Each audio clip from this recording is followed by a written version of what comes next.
The command ledger of the Larkari banker cabal's acquisition fleet compound interest hummed with the quiet efficiency of projected profit margins. High Auditor Retiera, designation, Senior Risk Assessor, Class Prime, floated in the zero-G nexus of the bridge, his elongated, translucent form pulsing faintly with bioluminescent account glyphs, each one a running tally of projected returns from the impending human acquisition. The humans were a known quantity. The Cabal's Market Intelligence Division had compiled exhaustive dossiers, fragmented governance, resource-rich but inefficiently allocated colonies, military doctrines rooted in emotional attachments rather than optimized cost-benefit analysis. Their technology lagged in several key sectors. Quantum shielding penetration rates estimated at 87% within the first fiscal quarter of engagement. Casualty projections were comfortably low. Collateral damage could be billed back to the acquired assets as restructuring fees. Retiera's secondary tendrils interfaced with the holoslate, scrolling through the executive summary one last time. Target portfolio, Human Concord, provisional designation post-acquisition, sole subsidiary holdings. Population, 14.7 billion sentient units, high redundancy, optimal for labor reallocation. Resource yield, high in rare isotopes, biodiverse organics, and untapped stellar mining zones. Military threat assessment, moderate conventional forces, decentralized command structure reduces coordinated resistance probability by 62%. Anomalous line item, Texan Knights / Knight Command, flagged as cultural artifact / fringe militia. Resource drain on human budget, negligible combat value. Recommendation, ignore or liquidate as non-performing asset. He dismissed the anomaly with a faint ripple of dismissal. Every portfolio had its eccentricities, old religions, sentimental monuments, inefficient heritage zones. The Cabal had acquired thousands of such quirks over millennia and monetized them all. This Texas designation appeared to be little more than subsidized nostalgia. Parades, historical reenactments, a tax-sheltered paramilitary hobby club. The intelligence briefing had even included grainy footage of armored figures in archaic headwear performing synchronized maneuvers with edged weapons. Laughable. The auditors had assigned it a risk weight of 0.003%. High Auditor, intoned executive ledger keeper Ian Dath from his station, voice modulated to the precise neutral tone required for inter-rank communications. The fleet has assumed optimal formation. Acquisition Squadrons Alpha through Gamma report full readiness. Projected return on investment, 214% within 3 standard cycles, assuming standard integration protocols. Retiera's primary optic cluster focused on the tactical holosphere. The Armada arrayed itself in perfect geometric precision. Sleek Ledger-class cruisers aligned in compounding interest spirals, support tenders trailing like deferred payment streams, harvest drones already warming their disassembly arrays. No waste, no excess, just-in-time asset realization. Confirm asset valuation sweep, Retiera ordered. Prioritize high-yield colonies. New Reno, 2. Remember Echo Prime, Tau Ceti manufacturing belt. Secondary targets, agricultural worlds for bioresource extraction. Defer marginal holdings until Phase 2 liquidation. A chorus of affirmatives rippled through the bridge. Tendrils danced across control surfaces, numbers updated in real time. Casualty estimates for human defenders ticked downward another 0.4% as refined targeting algorithms came online. Ian Dath's form pulsed approval. Shall we broadcast the standard terms of voluntary conveyance? Standard interest penalty of 12.7% per cycle for resistance remains in effect. Proceed, Retiera replied. Include the clause regarding accelerated amortization for prompt surrender. Historical data indicates 14% compliance uplift when debtors perceive a narrowing window of opportunity. The broadcast array activated. Across human space, every receiver capable of decoding Cabal protocols would soon hear the same dispassionate offer. Surrender your holdings, accept reallocation into productive cabal service, or face compounding penalties on your existence. Ritiera allowed himself a private flicker of satisfaction. This was not conquest in the crude, glory-seeking sense of lesser species. This was portfolio optimization on an interstellar scale. The humans would thank their new management, eventually, once the inefficiencies had been trimmed and the dividends began flowing. Send the order, he commanded. Fleet advances on calculated vector. Commence Phase 1 acquisition. The armada moved, smooth, inexorable, a vast ledger balancing itself across the void. Stars slid past the viewports as the first jump coordinates locked in. Ahead lay human space, scattered, sentimental, ripe for rationalization. Somewhere in the intelligence archives, buried under layers of discounted footnotes, a single outdated cultural assessment remained unread. Texan Knights. Operational status. Active. Threat level. Reassess post-engagement. But footnotes were for after-action reports. The fleet surged forward, confident in its arithmetic. Nothing in the projections suggested otherwise. The opening phase unfolded with the precision of a well-audited ledger. Phase 1, economic isolation. No grand planetary assaults. No wasteful orbital bombardments that would depreciate asset value. The Larkari banker cabal preferred surgical precision. Cut the arteries. Watch the patient bleed credits.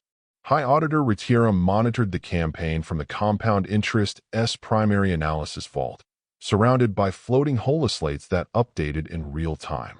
Each strike appeared as a green adjustment to the master spreadsheet. Projected GDP contraction, 18.4% within Cycle 1. The first targets were the trade nexuses. Remember Echo Prime, humanity's busiest commercial hub outside Sol, found its orbital ring stations suddenly bracketed by Ledger-class cruisers. No shots fired at first, simply arrival. The cabal broadcast the terms. All outbound traffic halted until compliance tariffs were negotiated. Freighters attempting to run the blockade were gently nudged back by tractor fields calibrated to minimum energy expenditure. A few stubborn captains tried to force passage. Their vessels were boarded, crews reallocated as indentured labor, hulls stripped for parts and logged as salvage credits. Within 48 hours, the ring's cargo throughput had dropped 94%. The humans' own news feeds began screaming about supply chain collapse. Ritiera noted the spike in human panic indices with professional satisfaction. Tau Ceti manufacturing belt came next. The belt's automated foundries and orbital shipyards were the beating heart of human military-industrial output. Cabal tenders deployed swarms of harvest drones, small, efficient, insectal machines designed for disassembly rather than destruction. They latched onto key orbital platforms like ticks on a vein. Within hours, entire assembly lines went dark as critical components were methodically removed and cataloged. Quantum processors, fusion cores, rare earth lattices. No explosions, no slag. Just quiet, systematic deindustrialization. The drones left enough infrastructure intact to resume operations under new management. Once the acquisition was complete. Projected retooling cost, 7.2% of current valuation. Acceptable. New Taiwan, the glittering jewel of the core worlds, received the gentlest treatment. Its megacities were too valuable to scar. Instead, cabal insertion teams, cloaked operatives in void-black audit suits, slipped through the planetary defense grid during the confusion of the initial blockade. Within a single night cycle, they occupied the Central Exchange Tower, the nerve center of human interstellar finance. Human security forces arrived too late. The cabal accountants were already inside the vaults, freezing accounts, rerouting credit streams, and issuing interim administrative notices to every major corporation.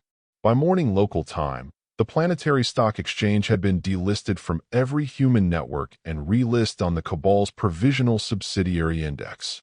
Trading resumed under new oversight. Resistance was minimal.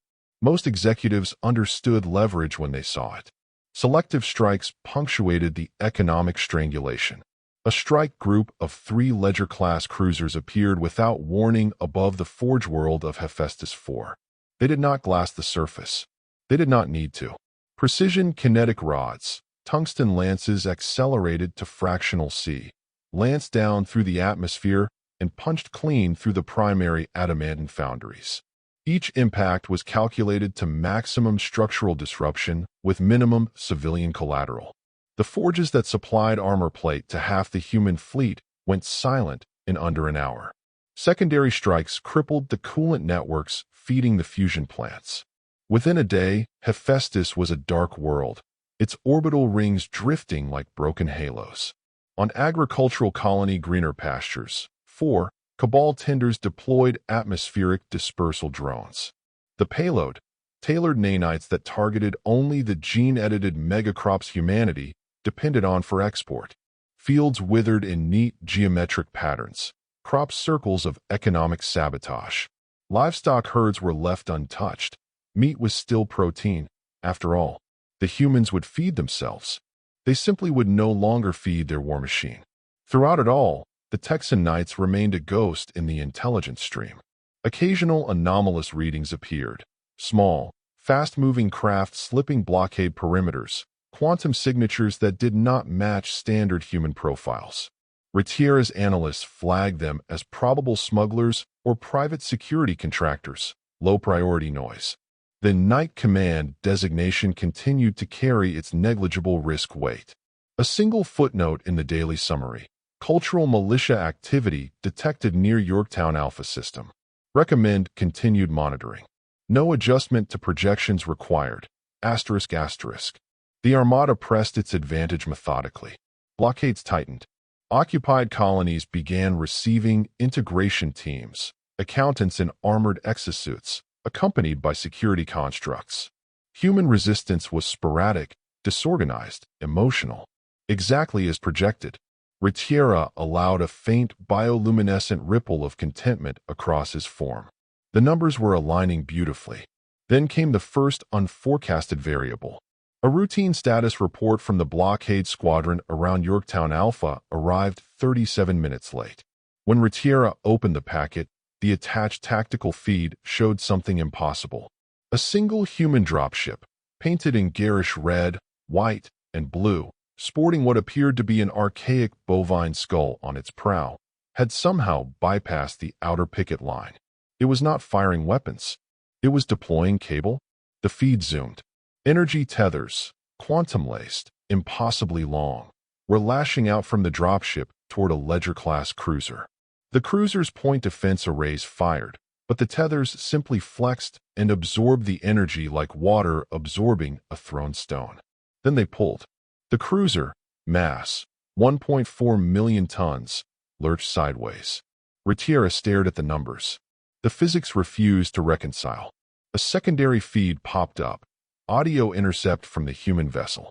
A drawling male voice, calm as if discussing livestock prices. "Y'all ready to dance, partners? We got a whole herd of you shiny boys to wrangle." The cruiser continued to list, engines flaring uselessly against the inexorable pull.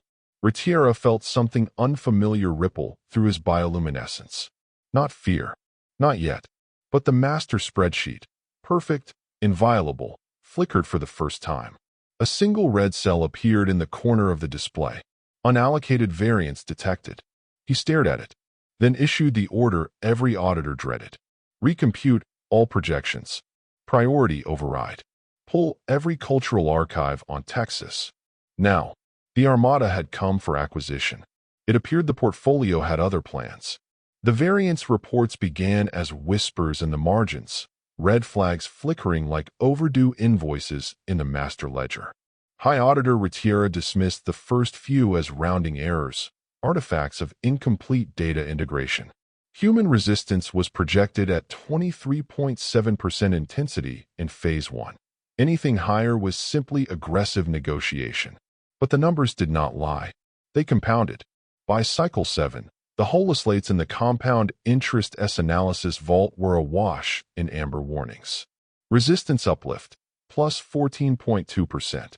Projected ROI adjustment, dash 3.8%, asterisk. Retiera's tendrils tightened around his interface node as he pulled up the sector-by-sector breakdowns. The humans were not crumbling. They were coalescing. Remember Echo Prime's blockade had held? Of course, tractor fields and audit teams ensuring no freighter slipped the net. But the orbital stations now bristled with improvised defenses, human marine contingents in battered void suits, welding together salvaged hull plates into ad hoc gun emplacements. Their fire was undisciplined, wild bursts from coil guns and plasma lances that splashed harmlessly against Cabal shielding. Yet persistence carried a cost. A harvest drone swarm dispatched to clear a stubborn platform lost 17% cohesion to concentrated small arms fire. Units slagged mid-disassembly, their components unrecoverable without reallocating repair tenders from Tau Ceti. Contingency invoked. Drone redundancy protocol alpha. Acceptable. The platform fell within the hour, its defenders restructured into labor pools. But the delay rippled. Plus 0.9 hours to full compliance, a 2.1% drag on quarterly projections. Tau Ceti's manufacturing belt proved thornier. The initial disassembly had gone per plan, drones stripping key forges with 98.4% efficiency. Then the Colonial Guard arrived.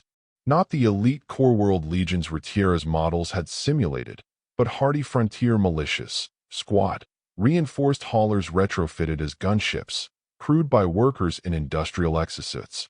They did not engage in open fleet maneuvers. Instead, they swarmed like predator hounds, using the belt's debris fields for cover to launch boarding torpedoes at the tenders.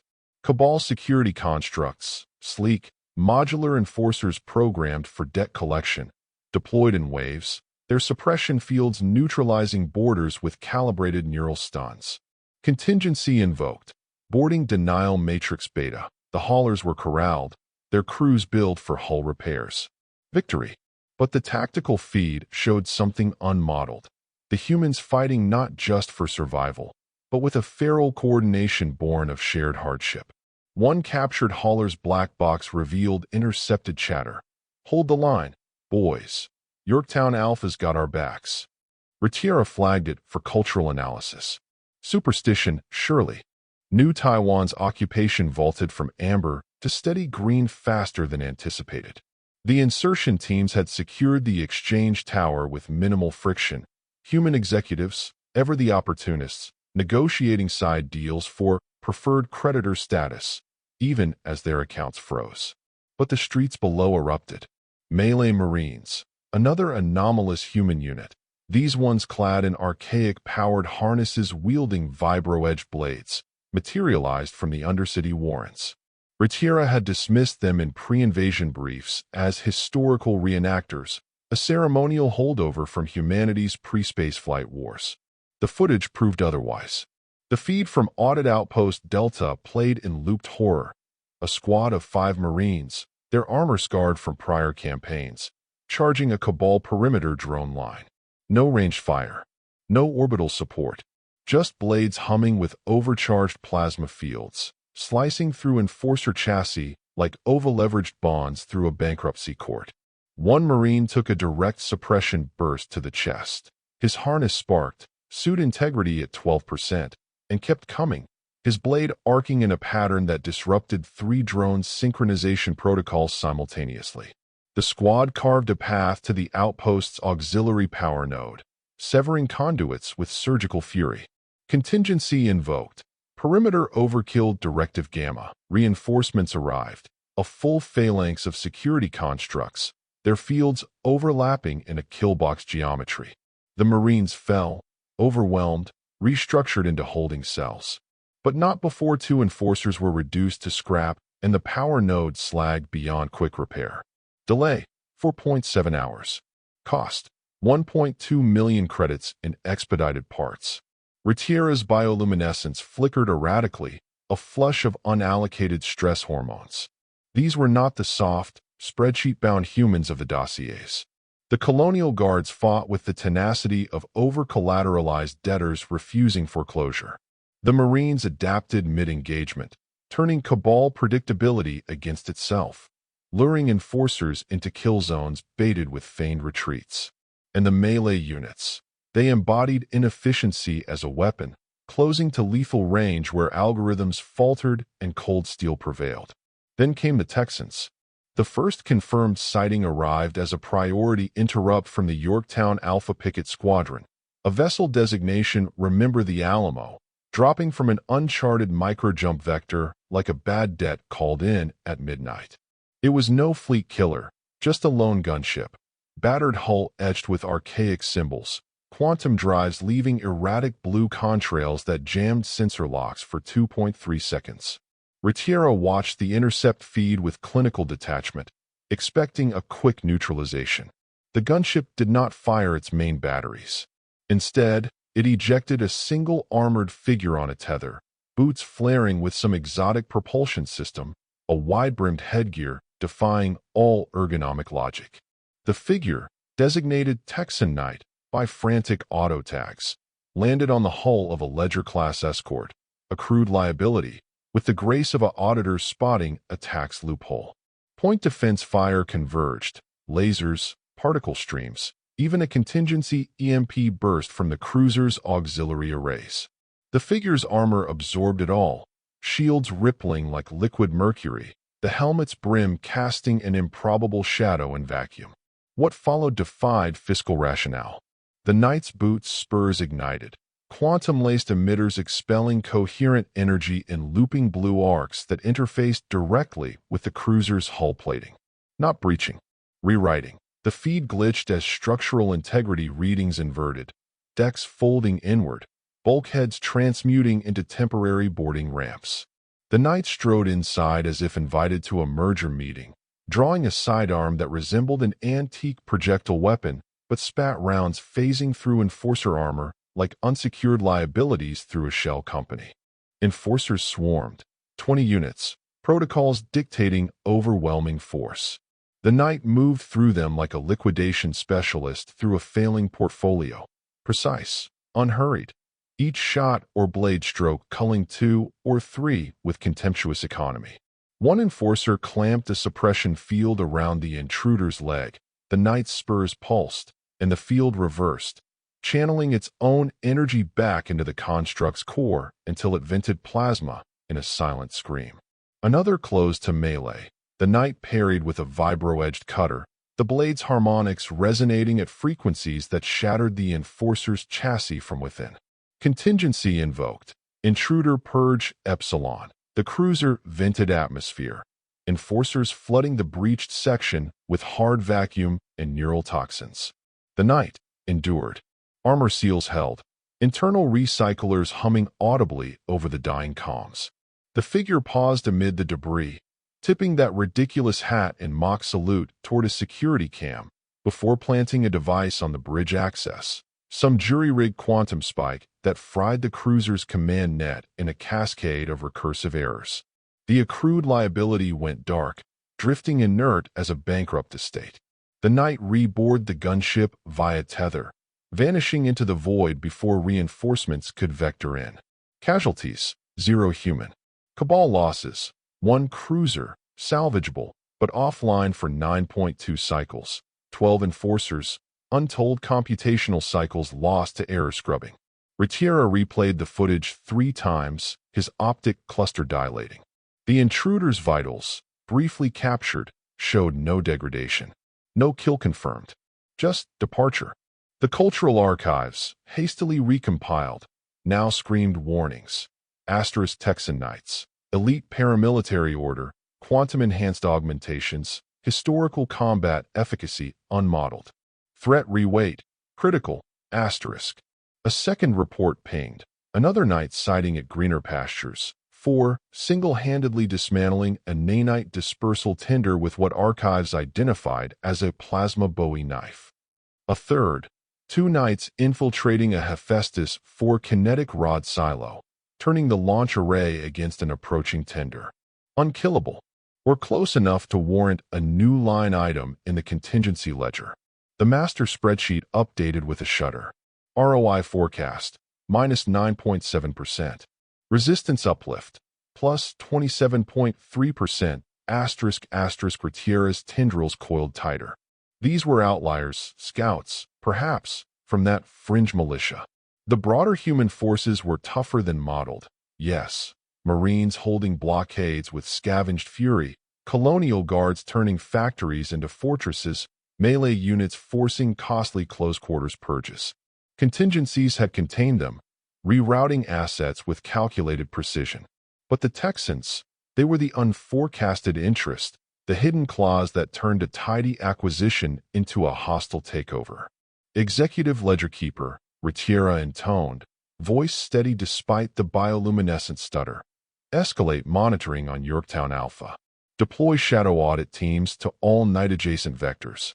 And convene an emergency valuation board. We may need to adjust the acquisition timeline. Ian Datha's form pulsed hesitation, a rare breach of protocol. High Auditor, projections still hold at 187% long-term. Shall I prepare the standard debtor notifications? Retiera stared at the holoslates, where blue contrails ghosted across tactical overlays like unpaid balances accruing in the dark. Prepare them, but add a surcharge for intangibles. The Armada adapted, contingencies layering like compound defenses. But in the quiet cycles between reports, Retiera could not shake the anomaly. One night had cost them a cruiser. How many more footnotes lurked in the human ledgers? The portfolio was fighting back, and it was beginning to feel personal. The variances were no longer whispers. By cycle 12, they roared like a portfolio in freefall, redlining across every holoslate in the compound interest S analysis vault. ROI forecast, minus 17.4%. Resistance uplift, plus 41.2%. Unallocated losses, escalating. High Auditor Retiera's bioluminescence had taken on a perpetual amber cast, his tendrils twitching against the interface nodes as if they could manually recalibrate the unraveling numbers. The humans were not just resisting. They were rejecting the acquisition, slashing their own value to spite the buyer. It began with isolated anomalies, a Tau Ceti orbital foundry, already half disassembled by harvest drones, erupting in synchronized overloads. Human engineers, those same colonial guards who had swarmed the tenders days prior, had rigged the remaining fusion cores with cascading failure protocols. Not subtle sabotage, but blatant, thunderous self-immolation. The station's primary bays buckled inward, reactors venting plasma in deliberate blooms that fused structural members into useless slag. Rescue attempts by Cabal tenders recovered only twisted wreckage and a handful of defiant transmissions. Y'all want our forges? Hope you like melted. Projected salvage value, 4.1% of original. The tactical feeds showed the humans evacuating in battered shuttles, laughing, as their multi-trillion credit asset became a cautionary monument to economic heresy. Greener pastures, 4 followed suit, the agricultural jewel turning toxic. Atmospheric dispersal drones, pre-programmed for crop culling, arrived to find vast swathes of the megafields already ablaze. Not from nanite strikes, but from human incendiaries. Orbital scans revealed the pattern. Every export-grade harvest raised in geometric precision, gene banks purged with viral cocktails that rendered soil fallow for cycles. Livestock herded into mass crematoria, their biosignatures winking out in efficient pyres. The colony's governor broadcast a final, scorching memo across open channels. Take the dirt if you want it, bankers. We'll salt the earth first. Occupation teams landed to a wasteland, their valuation drones beeping futilely over charred earth. Asset depreciation, 89.7%. Recommended write-off, immediate, ***. Even new Reno, 2, the financial crown, cracked under the strain. Integration teams in the exchange tower reported anomalous power fluctuations, then explosions. Human IT crews, embedded deep in the sublevels, had initiated a scorched ledger protocol. Core servers wiped with quantum-encrypted viruses that not only erased financial data, but propagated through the grid, bricking auxiliary systems. Stock tickers froze mid-trade. Automated vaults sealed themselves with melted locks. The tower's upper spires remained intact, a hollow trophy, but its value as a revenue engine evaporated. Executives who had once bartered for side deals now barricaded themselves in boardrooms, transmitting manifestos on sovereign asset denial. Contingency invoked. Data recovery omega. But the recovery teams pulled only ghosts from the code. Echoes of deleted ledgers mocking the auditors with simulated balance sheets reading all zeros. Ricciera watched the reports cascade, his optic cluster dilating in collective revulsion. This was not warfare. This was vandalism. Unthinkable financial suicide. Humans torching their own infrastructure, rendering prime colonies into liabilities overnight. Hephaestus IV's kinetic silos, already crippled, were now craters. Human marines rigging the remaining arrays to self-destruct in chain reactions that vaporized half the industrial district. Orbital stations around Epsilon Eridani, scuttled by their own crews, hulls cracked open to the void like emptied vaults. The Armada's tenders, designed for acquisition, not demolition cleanup, strained under the influx of worthless debris. Every self-inflicted wound widened the red ink. Total unrecoverable assets, 2.7 quadrillion credits equivalent. And amid the self-sabotage, the human counterstrike sharpened. No longer sporadic fury, but honed edges, small margins of adaptation that compounded like unchecked interest. Colonial Guard haulers at Tau Ceti now deployed decoy flares laced with sensor-jamming chaff, drawing enforcer fire before boarding torpedoes struck true. Losses to Cabal tenders dropped 8.3% from the prior cycle. Captured units yielded tactical data on human improvisation patterns. Melee Marines in New Reno 2's Undercity refined their blade patterns, incorporating salvaged Cabal suppression emitters into harnesses that turned stun fields into feedback loops, disabling entire phalanxes of security constructs with a single charge. Efficiency uplift, plus 12.1%. Even the standard Marines, those moderate threat dossiers, showed glimmers, void-suited squads coordinating via ad hoc laser comms, feinting retreats to lure drones into kill zones baited with overcharged plasma cells. The Texan Knights remained phantoms, 3 confirmed sightings, each a surgical strike. A lone operative dismantling a greener pastures. For dispersal tender, another ghosting through Hephaestus wreckage to spike a recovery drone's command node. Unkillable outliers, their quantum-augmented forms shrugging off contingencies like bad debts. But Ricciera's analysts assured him, isolated. No fleet mobilization, just cultural holdouts, dangerous but containable. Threat reweight, elevated but localized. The ledgers demanded action. Executive ledger keeper, Ricciera commanded, his voice a taut wire in the vault's hum. Compile reinforcement requisition. We require 3 additional squadrons, Gamma through Iota, for perimeter hardening and asset recovery. Emphasize the self-sabotage variables. The board will not authorize without quantified depreciation models. Iandatha's form pulsed compliance, tendrils flying across the comm arrays. The request beamed homeward, to the vault worlds, the Cabal's gleaming core of actuarial spires and credit hives. Urgent. Escalation authorization. Human portfolio exhibiting irrational depreciation behaviors. Projected long-term yields at risk without supplemental enforcers. Estimated additional investment. 1.1 quadrillion credits. Asterisk asterisk. Home would approve. They always did, when the numbers screamed. Interrogation of the first meaningful prisoner cohort provided the bomb.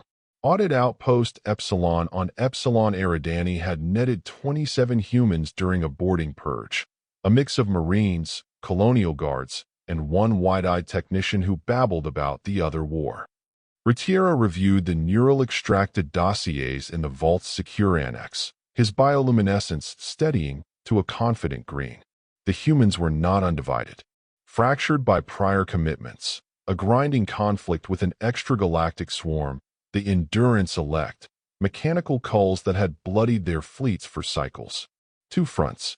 Resources stretched, alliances fraying. The technicians' memories painted it vivid, depleted shipyards, rationed munitions, colonies already scarred by machine incursions.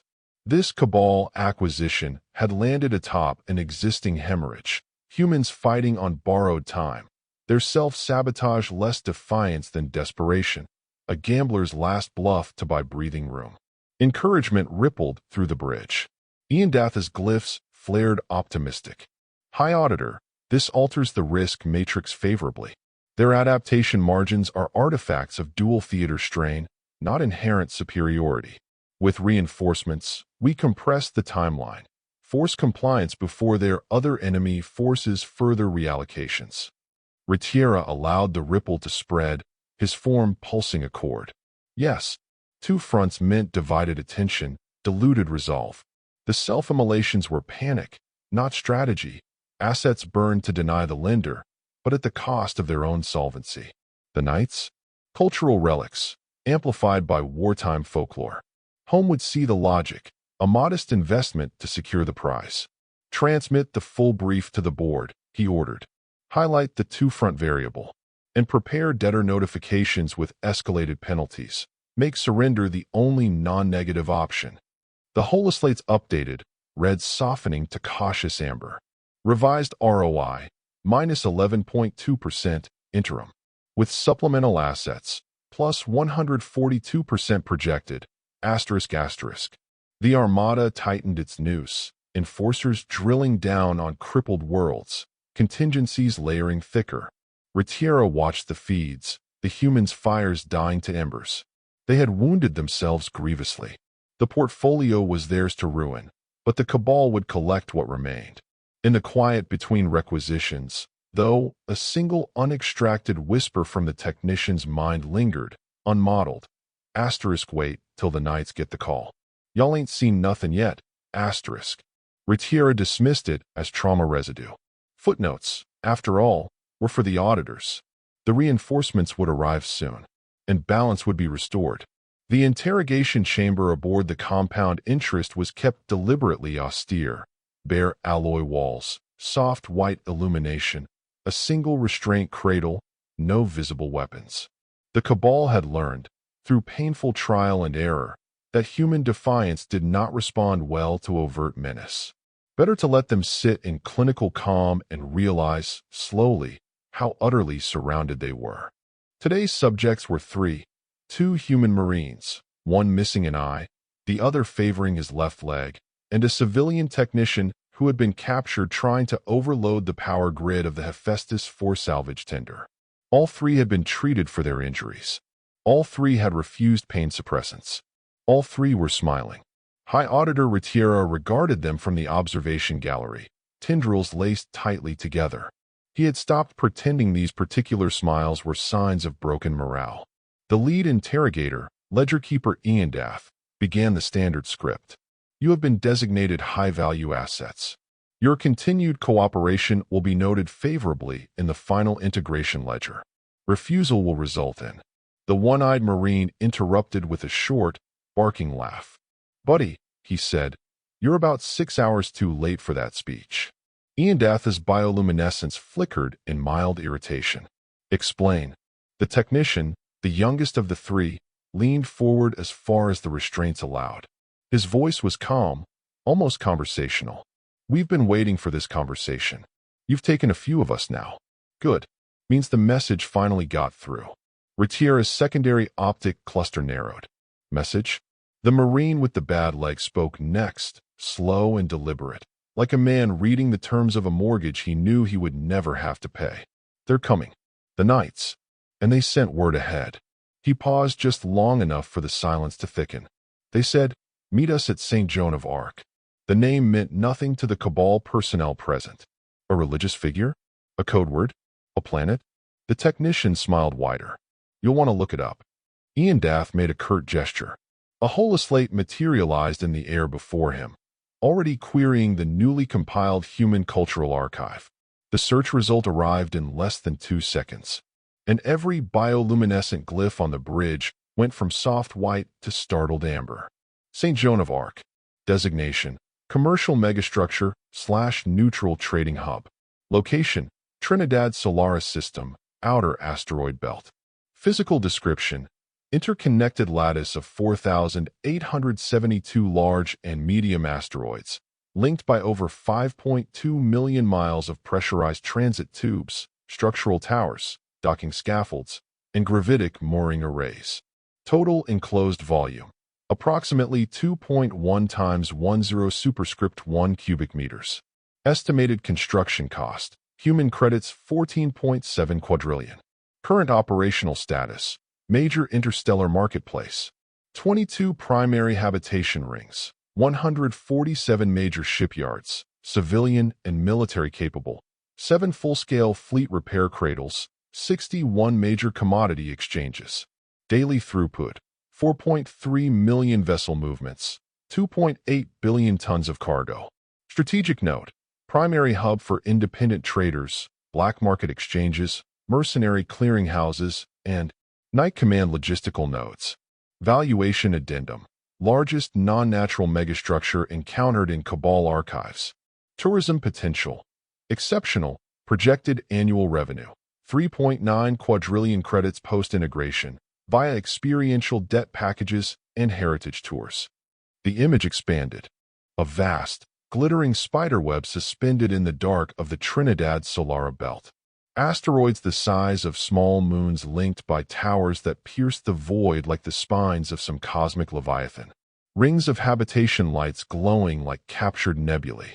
Shipyards vast enough to cradle entire armadas. Docking arms reaching out in every direction. A latticework spanning millions upon millions of miles. An engineering audacity that dwarfed every Cabal vault spire or rival empire's orbital citadel. The archives cross-referenced it against known galactic constructs. Nothing compared. This was not mere infrastructure. This was a monument to human excess, a self-sustaining economy unto itself, ripe for monetization. Tourism charters alone could fund a sector's worth of acquisitions, debt-financed pilgrimages through its labyrinthine halls, premium views of asteroid vistas, frontier experience simulations in the zero-G markets. Ritiera felt something cold and unfamiliar crawl through his core systems. Preservation was now paramount. To breach even a single transit tube would be fiscal malpractice. Ian Dath turned slowly toward the gallery, glyphs pulsing distress.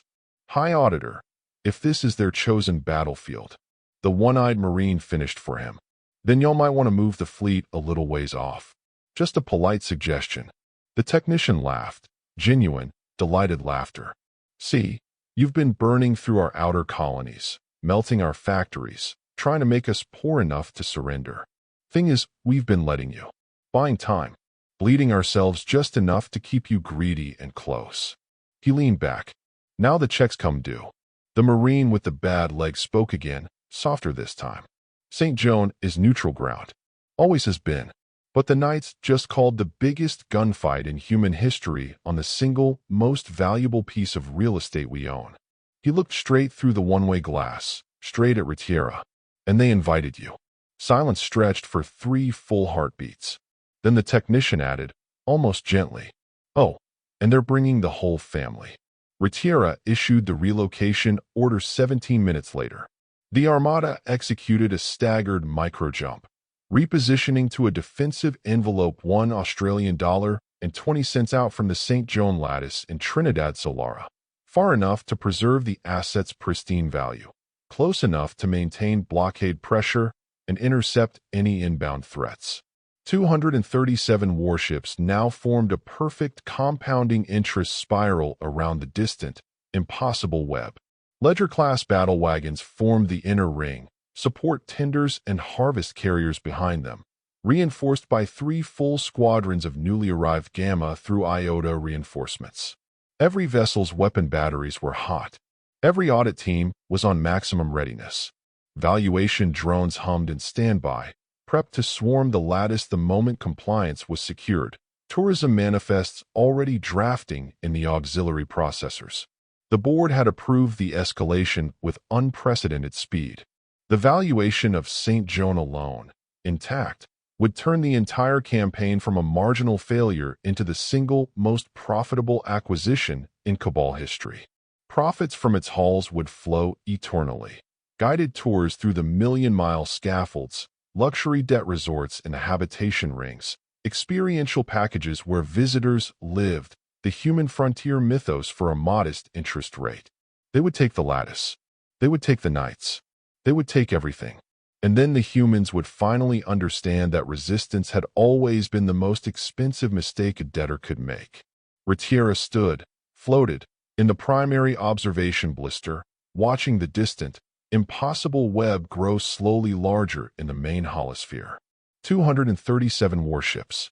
The largest fleet the Cabal had ever assembled outside its home sectors. Surely enough. Surely. A single intercepted human transmission reached them 43 minutes before projected engagement windows. Open channel.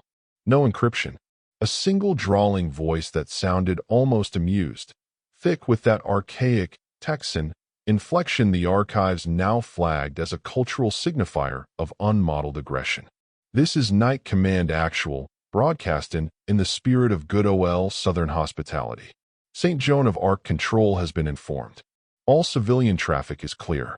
All registered traders have been told to stand down. A pause, as if the speaker were tipping an invisible hat. Now, y'all seem like fine, upstanding folk who appreciate a fair deal. So here's the straight dope. We'll be popping in with the full posse at exactly 1400 Zulu, Vector 047 Mark 29er, right on the lattice's primary scaffold axis. Come as you are, no need to dress up. We'll have the coffee on. The channel clicked dead. Retiera replayed it twice, his optic cluster dilating in disbelief.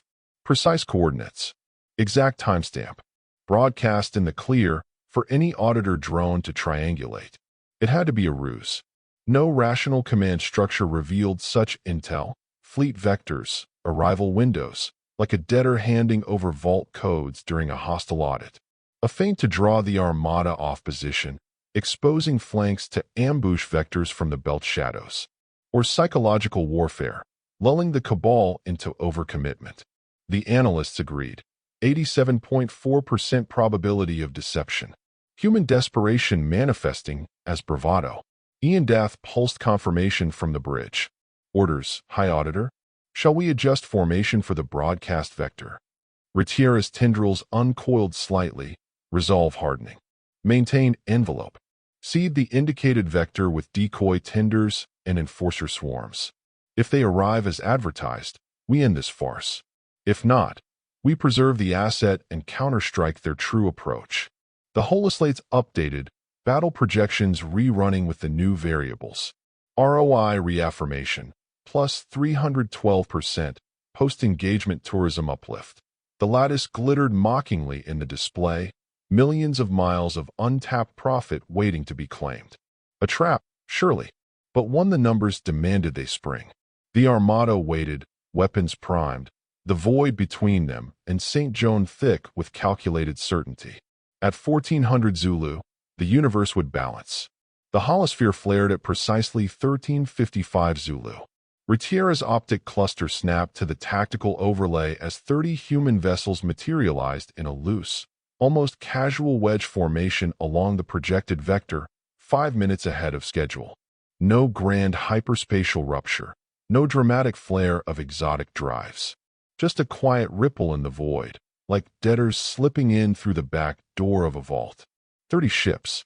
Not 300. Not even 100. 30.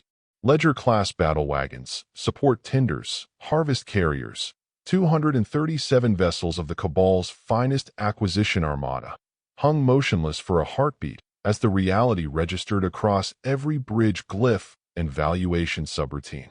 The lead human vessel, a scarred, broad-shouldered battlecruiser whose hull bore the faded but unmistakable Lone Star emblem, and the name Remember Goliad in block letters large enough to read from orbit, opened a wideband channel. No encryption, no preamble. A drawling voice rolled across every speaker on the armada, warm and unhurried, like a man apologizing for being late to a barbecue. This is Night Command Actual, broadcasting on behalf of the posse. Sorry we're a tad early, folks. 5 minutes ain't much, but we figured y'all might appreciate the head start on set tin up the refreshments. A low chuckle followed, shared among what sounded like half a dozen voices in the background. Truth is, this here's just the advance party. Ships that were already in the yards getting patched up after the last scrap. Close enough to muster quick-like. Didn't want to keep y'all waiting on the main event. The voice paused, almost gentle. But the boys and girls aboard? They're battle-hardened, and they've been itching for a proper dance. So if it's all the same to you, we'll just wait in our cars till the appointment proper. Or we can start the music now. Your call. The channel closed. Ritiera felt every tendril on his form coil into knots of incandescent fury. 30 ships. A skeleton muster of repair yard cast-offs. Against 237 purpose-built warships backed by 3 full reinforcement squadrons. The resource expenditure, the sheer waste, was obscene. Entire Vault world economies had been diverted to assemble this fleet. Quadrillions of credits in fuel, munitions, crew stipends, opportunity cost. All for this? Iandatha's glyphs were stuttering, distress bleeding into panic. High Auditor, the valuation models are recalibrating. Projected resistance uplift now at plus 68.9%. If this is merely a feint, it is not a feint, Ritiera snapped, voice shearing like a cracked ledger crystal. It is insult. The Armada had come to claim the single most valuable non-natural structure in known space. 5 million miles of gleaming habitat rings, shipyards, and commerce arteries that could generate tourism revenue for millennia. And these humans, these insolent debtors, had the audacity to send 30 battered hulks and make jokes about being early. Rage was not a fiscal emotion. Rage was inefficient. Rage was unhedged liability. Ritiera embraced it anyway. Open fire, he ordered, voice flat and final. All batteries. Full spectrum saturation. Erase them. The command rippled outward. 237 warships spoke as one. Particle lances, kinetic rods, gravitic impellers, phase disruptor arrays. Every weapon system rated for asset acquisition or total denial lit the void between the Armada and the St. Joan lattice like a newborn supernova. The opening salvo was not a skirmish. It was an accounting of wrath, a wall of coherent energy and hypervelocity tungsten that should have turned 30 ships into expanding gas clouds in under 6 seconds. The human formation did not scatter. It moved. The Remember Galliad rolled lazily, almost insolently, on its axis, presenting a minimal profile as blue contrails erupted from its quantum drives. The other 29 vessels followed in loose, organic patterns that looked random until the first wave of incoming fire met them. Energy shields, not the uniform, predictable bubbles of standard human fleets, but rippling, adaptive lattices that flexed and bent like liquid metal, caught the leading edge of the barrage. Impacts flared brilliant white, but the shields redirected rather than absorbed. Particle streams bent sideways into harmless arcs. Kinetic rods glanced off at impossible angles. Gravitic pulses scattered into fractal interference patterns. For long seconds, nothing could be seen through the glare except blooming impacts and secondary detonations. Tactical feeds stuttered under the sensor overload. Damage projections scrolled upward in real time. Projected human losses, 100% within 18 seconds. Then the glare began to clear, and the numbers stopped rising. The Remember Galliad emerged first, hull scorched black along its entire port flank, one nacelle trailing plasma like blood from a severed artery, but still under power. Its adaptive shield lattice flickered weakly, shedding the last of the barrage in brilliant blue-white arcs, but it had held. Just barely. The battlecruiser rolled ponderously, presenting its remaining broadside, and answered with a single, deliberate rail volley that punched through the forward armor of the accrued interest. The Cabal battle wagon did not explode. It simply went dark, reactors saved by emergency protocols, drifting as a gutted hulk. 2 smaller corvettes followed in its wake, the ones that had arrived already teetering on the edge of destruction. The first, tagged Bucking Bronco, had come into the fight with obvious catastrophic damage. Its port nacelle was already a mangled ruin, venting atmosphere in long, slow plumes.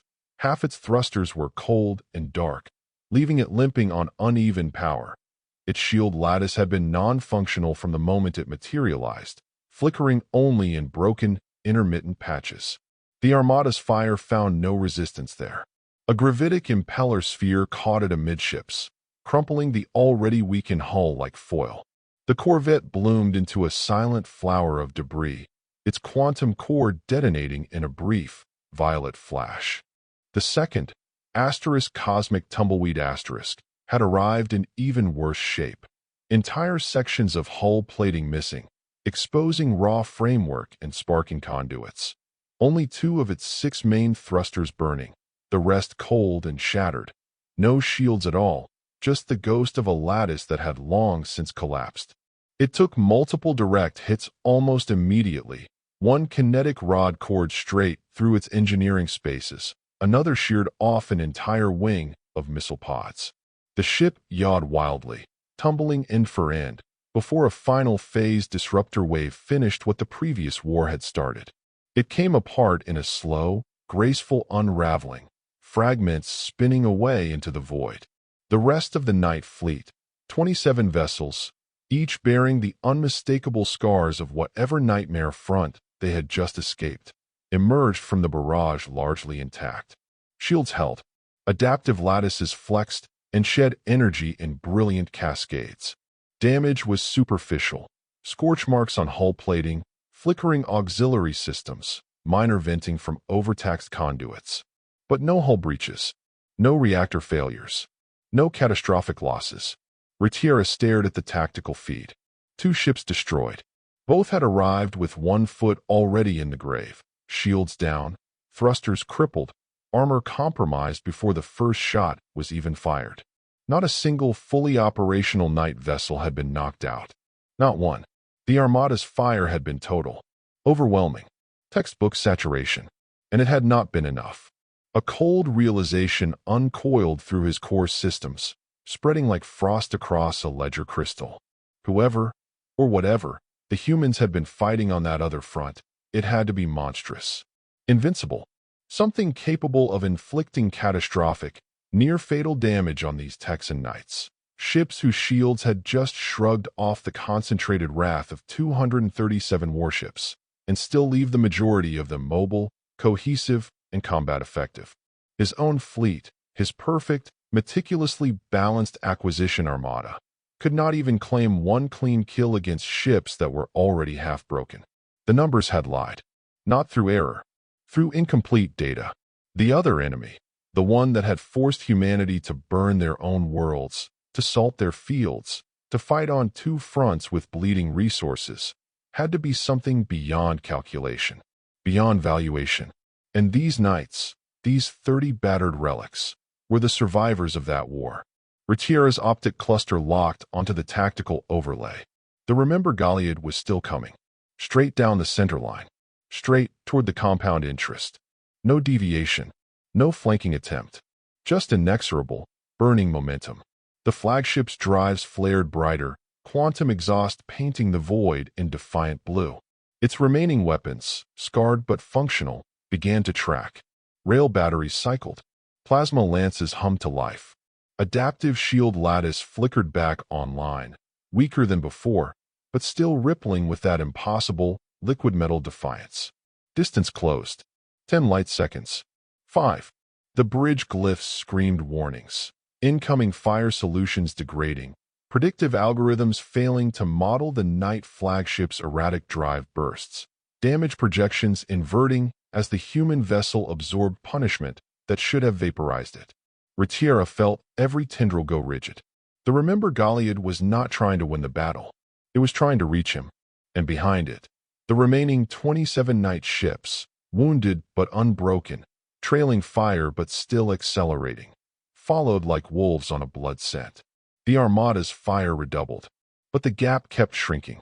And in the silence between salvos, the drawling voice returned, soft, almost conversational, over the same open channel. Reckon we're close enough for proper introductions now, partner. A beat. Y'all still got time to surrender the invoice and walk away. Retiera did not answer. He simply watched the flagship close, its scarred hull growing larger in the main viewport, blue contrails streaming like battle flags. The battle was no longer about acquisition. It was about survival. And the numbers, those sacred, inviolable numbers, were no longer on his side. The Remember Galliard closed to point-blank range, less than a light second, before Retiera could issue the desperate order to scatter the inner ring. He opened the channel himself this time, voice modulated to maximum authority, every glyph flaring with contempt. "Human vessels," he broadcast, "your pathetic display ends here. 30 cripples against the full might of the Larkari banker cabal. You insult our ledger with your continued existence. Surrender now, yield your hulls, your crews, your worthless mythos, and we will grant you the mercy of reallocation rather than liquidation. This is your final offer. Refuse, and your species will be written off as a bad debt." A long silence followed. The tactical overlay showed the human flagship's drives burning steady, its scarred prow still aimed like a spear directly at the compound interest S command section. Then the drawling voice returned, slower this time, almost weary. A single heavy sigh. "Then that means the gloves are off." The channel died, and the void ignited. No more measured spite. No more adaptive parries or surgical counters. Every one of the 28 surviving night vessels, shields still holding, hulls still mostly intact, unleashed everything they carried. Rail batteries roared in full broadside cadence, spitting streams of phase slugs that no longer sought weak points. They sought centers of mass. Plasma lances snapped out in continuous beams, carving glowing trenches through Cabal armor. Missile pods vomited salvos of Seeker warheads that split into fractal swarms, overwhelming point defense grids in seconds. Quantum disruptors, rare, vicious weapons the archives had only flagged as theoretical, hummed to life, projecting fields that unraveled molecular bonds on contact. The Armada's formation, perfect, geometric, compounding, crumpled like foil under a hammer. In the first 3 seconds, 47 Ledger-class cruisers vanished in silent fireballs. Their shields, designed for sustained acquisition fire rather than raw annihilation, collapsed under the unrelenting barrage. Reactors went critical, secondary magazines cooked off in chain reactions. Harvest carriers, unarmored by design, simply disintegrated, their disassembly drones scattering like chaff before the storm. Another 50 vessels followed in the next heartbeat. Tenders, support ships, reinforcement squadrons, ripped apart by converging fire from multiple night ships. The void filled with expanding plasma clouds, tumbling debris, and the brief, brilliant signatures of failing quantum cores. Nearly 100 ships gone in an instant. The tactical holosphere screamed red, casualty counters scrolling so fast they blurred into solid crimson bars. Losses, 98 vessels. Projected remaining operational capacity, 58.3%. The asterisk Retiera stared, tendrils frozen, unable to process the arithmetic collapsing in real time. And still the Remember Galliard came on. No deviation, no evasive roll. It accelerated, drives flaring white-hot despite the damage it had already taken, and slammed bow first into the compound interest S forward command section. The impact was cataclysmic. A soundless thunder rolled through the flagship's superstructure. Bulkheads buckled inward, armor plating peeled back like torn parchment. The entire forward third of the compound interest crumpled around the human battlecruiser's reinforced prow, which drove deep, deep enough to bisect the Cabal vessel's spine from bow to midships. Yet the Galliard itself showed no catastrophic structural failure.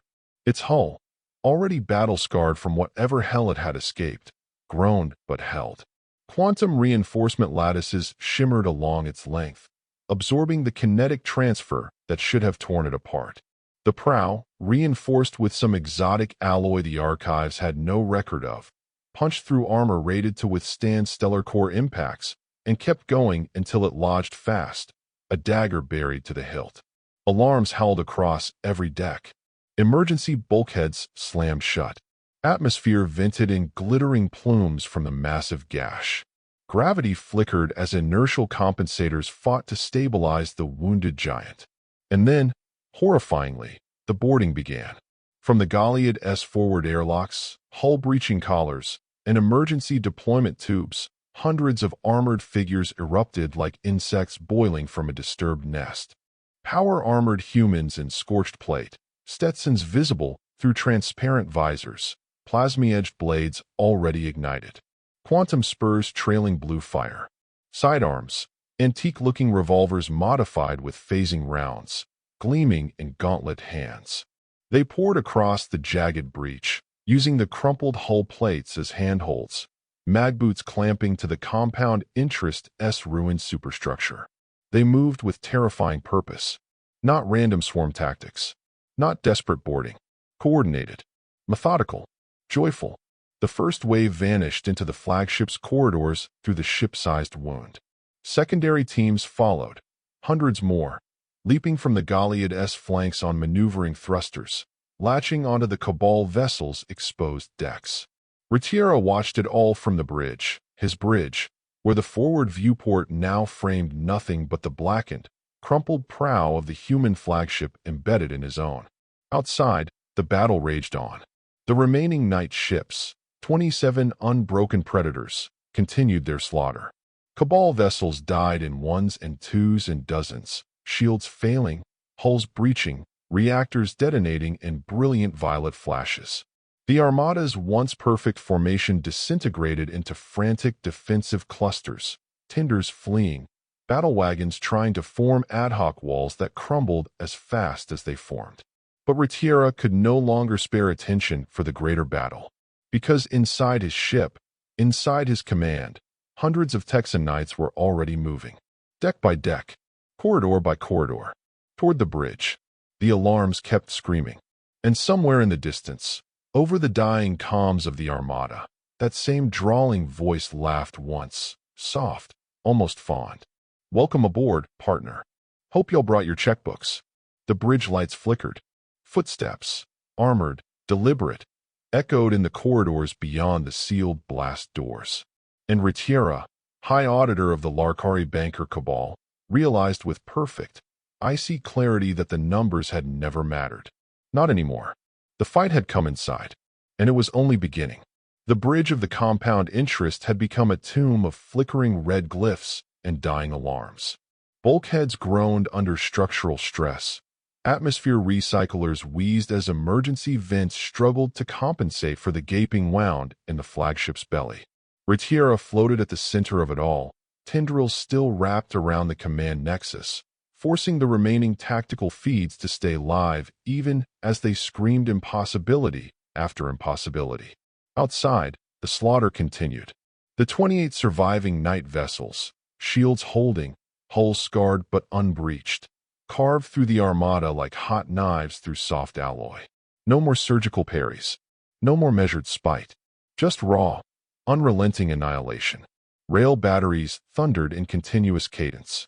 Plasma lances painted continuous arcs of actinic white across the void. Quantum disruptors hummed, unraveling molecular bonds in sweeping fields that left Cabal vessels peeling apart layer by layer. Harvest carriers vanished in violet detonations. Ledger-class battle wagons cracked open like overripe fruit, spilling enforcer swarms that were immediately shredded by follow-up missile salvos. And with every Cabal ship that died, another signal flared across open channels. Surrender. First, it was the tenders, unarmored support vessels that had never been meant for line combat. One after another, their running lights shifted to the universal white of capitulation. Then the outer ring cruisers, reinforcement squadrons that had arrived last and died fastest, began broadcasting compliance codes. Glyphs of defeat scrolled across the tactical overlay in a steady, humiliating stream. Surrender received. Harvest Carrier Delta 9. Surrender received. Ledger-class battle wagon accrued yield. Surrender received. Support tender compound loss. Dozens. Then scores. Not because the Knights had boarded them. Not because their reactors were breached or their crews slaughtered. Because the crews had seen. They had watched 30 half-dead repair yard relics. Ships that should have been floating scrap. Plow through saturation fire. Shrug off gravitic spheres.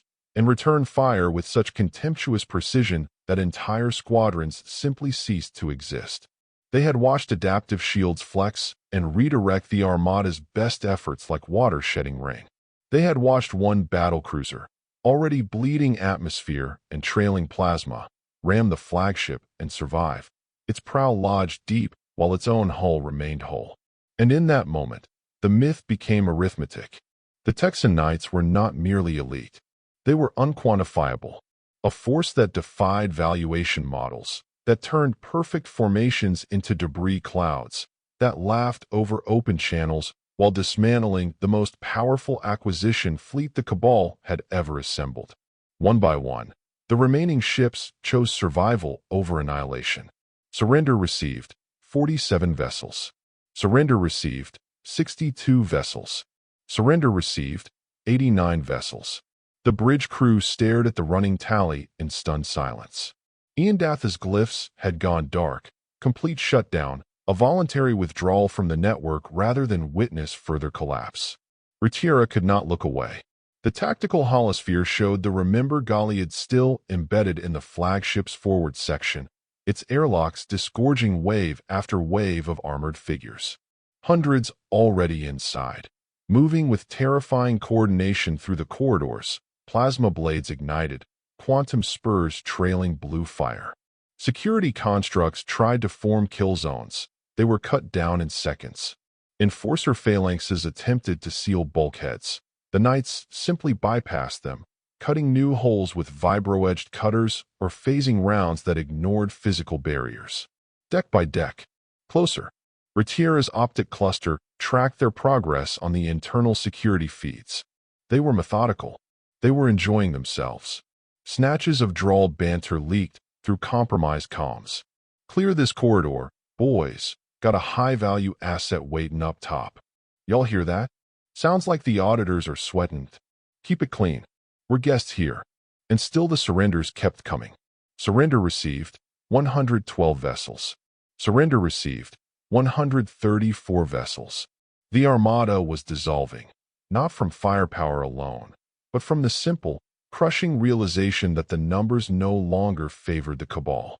Ritiera felt the moment arrive like a ledger crystal cracking under pressure. The blast doors to the bridge hissed open, emergency overrides overridden from the other side. Armored silhouettes filled the doorway, power armor scorched but intact, Stetsons visible through visors, blades humming with plasma, revolvers already raised. They did not charge. They waited. Ritiera released the command nexus.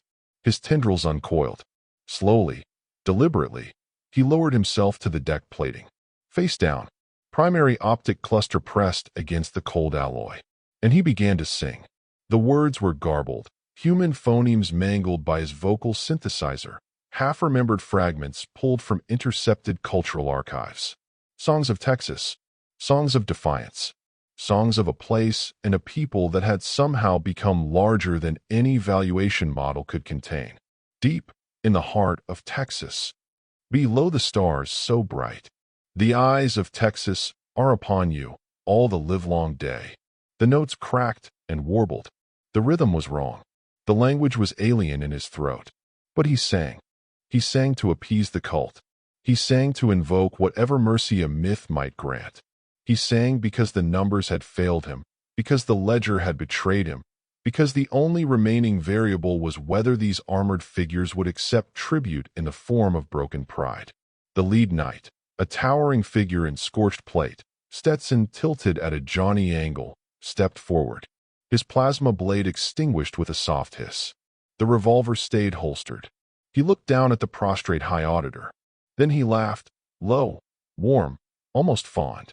Well now, the knight drawled. That's a start. Behind him, the remaining bridge crew stared in stunned silence as the last of the Armada's surrender signals continued to scroll across the dying holosphere. Surrender received 159 vessels. Surrender received 164 vessels. Surrender received 181 vessels. And that was the final surrender. Every other ship was destroyed. The Texans, those cultists, or possibly those gods, had eliminated the Cabal fleet, liquidating every vessel as if it were a small account. The Larkari banker cabal's greatest fleet had come to acquire a prize worth quadrillions. It left as a graveyard and a cautionary footnote. And in the heart of its flagship, a high auditor sang broken hymns to a myth he would never fully understand. The knights had arrived and shown themselves to us all. Many thanks to channel member RJ for making this video possible. And thank you to all my other channel members and Pathfinders as well. You all keep this channel going. If you'd like to become a member, please be sure to do so and gain access to some awesome exclusive perks.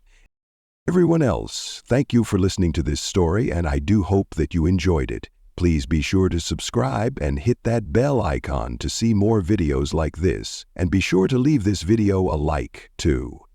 Channel memberships, super thanks, merch purchases, and even book purchases, our links to our books are in the description section below, are a great way to keep this channel going. And they help us afford to make better videos too. Partner with us as we grow into one of the best sci-fi channels on YouTube and beyond. With all of that said, thank you again for listening to this story, and I hope to see you again. Thank you for your time, and be sure to check out the story and playlist on the left side of your screen now. I'll see you in the next one.